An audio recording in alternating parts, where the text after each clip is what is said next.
할렐루야. 하나님께 영광 돌립니다. 여러분 모두를 축복합니다. 오늘부터 일주일간 고난주간입니다. 부활주일까지 우리가 성막론을 잠깐 중단하고 이 고난주간 예수님께서 십자가상에서 말씀하신 7원 7가지 말씀에 대해서 살펴보기를 원합니다. 오늘은 그 첫 번째 음성을 살펴보기를 원합니다. 누가복음 23장 34절입니다. 먼저 기도합니다. 영광과 감사를 하나님께 올려드립니다.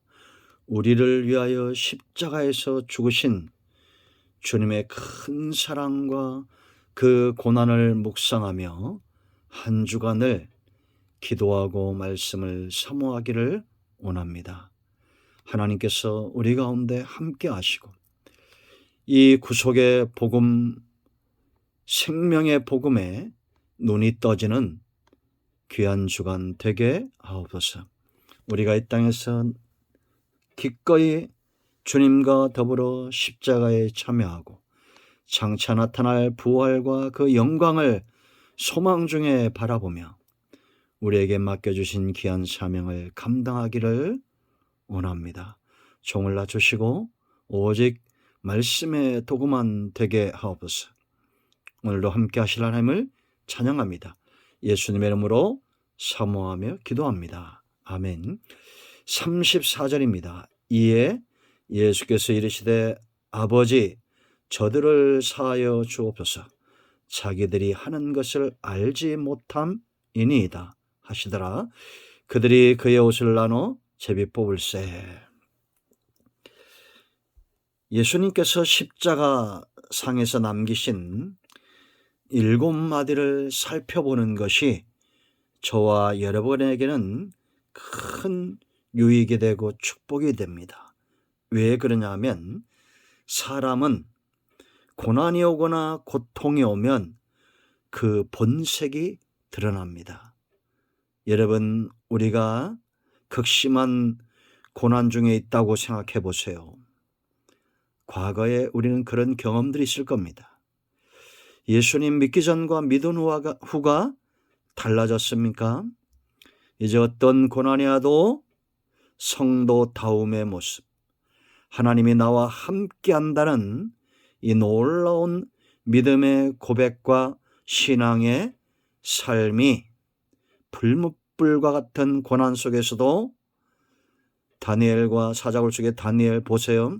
사드락과 메삭과 아벳느고를 보세요. 신앙의 믿음의 길을 걸었던 수많은 사람들의 믿음의 행적은 평탄할 때만 나타난 것이 아닙니다. 고난 중에도 신앙을 고백하는 그 본색이 드러나죠. 여러분, 왜 우리가 예수님의 십자가상에 7마디에 주목해야 되냐 하면 사람이 감당할 수 없는 이 고난, 예수님도 육체를 입고 오셨기 때문에 저와 여러분과 똑같은 고통 중에 있었다는 겁니다. 살이 찢기고 물과 피를 쏟아내고 그 모든 고통 속에서 사람들의 비난과 조롱 속에서도 예수님이 드러냈던 본 모습, 바로 메시아, 구주, 예수님은 그리스도다라는 분명한 증거가 예수님의 생애 가운데 보였지만 십자가상에서 분명히 보여졌다는 겁니다. 오늘은 그 첫 번째 음성입니다. 하나님을 향한 기도입니다. 여러분 얼마나 놀랍습니까? 고통 속에서도 첫 번째 음성은 신음도 고통에 대한 몸부림도 아닌 기도였습니다. 그런데 이 기도의 대상이 누굽니까? 바로 예수님을 조롱하는 자들, 누명을 씌우고 고문하는 자들, 예수님을 십자가에 못 박는 자들, 그런 자들을 향해서 주님이 지금 기도하고 있다는 겁니다. 그렇다면 우리의 삶은 어떠해야 됩니까? 원수, 우리를 때리고 채찍질하고 조롱하고 비방하는 그런 자들을 향해서 우리는 어떻게 해야 됩니까? 기도하는 것이 예수님과 하나 된 한 나무에 붙어 있는 똑같은 성령의 나타남과 능력 가운데 그 은혜가 흐르고 말씀에 깊이 뿌리내린 자들의 삶인 것을 믿습니다. 예수님의 이 용서에 대한 기도, 왜 용서에 대한 삶이 중요합니까? 세 가지 이유 때문입니다. 첫 번째는 그들의 무지입니다. 알지 못하고 행한다는 겁니다. 여러분, 자기들이 하는 것을 알지 못합니다라고 말합니다. 지금 자신들이 찌르고 조롱하고 비난하는 이분이 자신들을 지옥에서 천국으로 이끌어내고 사망에서 생명으로 이끌어낼 수 있는 그런 메시아됨을 몰랐다는 겁니다. 고린도전서 2장 8절 말씀 보세요. 이 지혜는 이 세대의 통치자들이 한 사람도 알지 못하였나니 만일 알았더라면 영광의 주를 십자가에 못 박지 아니하였으리라. 영광의 주님을 십자가에 못 박은 이유가 무지에 있다는 겁니다. 여러분들도 그렇겠지만 저도 이런 경우를 많이 봅니다. 세상에 똑똑하신 분들이 얼마나 많습니까? 그러나 예수님이 저와 여러분을 지옥에서 천국으로, 사망에서 생명으로, 사탄의 권세에서 하나님께로 이끌어낼 수 있는 유일한 존재인 것을 안다면, 믿는다면, 믿지 않는 자들은 어리석은 자입니다. 무지한 자입니다. 그렇지 않겠습니까? 아무리 똑똑하고 권력 있고 명예가 있고 돈이 많아도 세상 잡다한 신들을 섬기며 그들의 영혼을 팔아버리는 인생만큼 어리석은 인생이 없습니다. 천국은 있습니다. 예수님 믿으십시오. 예수님만이 그리스도가 되십니다. 사도행전 3장 17절 말씀 보면 그리스도를 못 박았다 말합니다. 형제들아 너희가 알지 못하여서 그리하였으며 너희 관리들도 그리한 줄 아노라. 알지 못해서 메시아 예수님을 십자가에 못 박았다라는 겁니다. 두 번째, 왜 용서해야 됩니까? 구원 사역 때문입니다. 우리가 잘 안 들어 요한복음 6장 36절로 39절까지 예수님이 친히 말씀하시고 약속하신 것 한 명도 잃어버리지 않겠다. 그들이 원수이든 이방인이든 유대인이든 사마리아인이든 누구든지 한 사람도 잃어버리지 않겠다.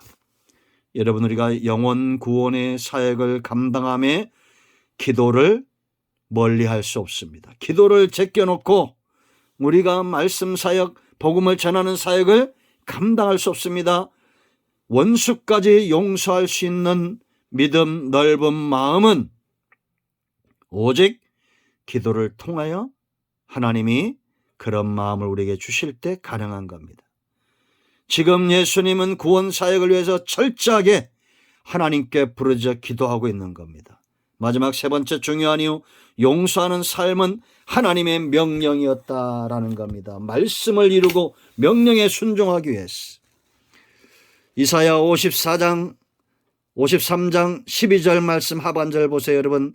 그러나 그가 많은 사람의 죄를 담당하며 범죄자를 위하여 기도하였느니라. 이미 예수님 오시기 훨씬 전에 이사야를 통해서 예언된 겁니다. 범죄자들을 위해서 기도하신 겁니다. 여러분, 원수 갚음, 내게 원수짓하는 자들을 위해서 기도하신 적이 있나요? 하나님께 위탁하는 겁니다. 우리는 용서하지 못할 사람이 없다는 걸 알아야 됩니다. 왜냐? 우리가 이 큰 은혜를 입은 빚진 자이기 때문입니다. 그러므로 이 한 주간 고난주간을 지나면서 용서의 삶을 실천하십시오. 묵상하고 주님과 함께 내가 한 나무로 그 나무에 붙어있는 가지라면, 십자가 구속에 빚을 졌다면 능히 용서하고 그들을 위하여 기도하는 한날 되시기를 축원드립니다. 기도합니다. 우리를 위하여 십자가를 지시고 나를 위하여 피와 물을 쏟으신 예수 그리스도의 구속과 그 구원의 은총을 사모합니다. 하나님의 영광을 받으셔버스 아들까지 주신 독생자 예수님이 이 땅에 보내신 그 하나님의 큰 사랑에 감사하고 빚진 자로 용서의 삶을 살기를 원합니다. 우리 가운데 마음이 상한 자, 병든 자 치유하시고 회복시켜 주시옵소서. 회복의 한 주간, 응답의 한 주간 되기를 원합니다. 예수님의 이름으로 사모하며 축복하며 취하며 기도합니다. 아멘. 예수님의 이름으로 이런 모두를 축복합니다. 할렐루야. 응답되었습니다. 꼭 한 분 이상에게 전하세요. 응답과 은혜가 배가 됩니다. 아멘.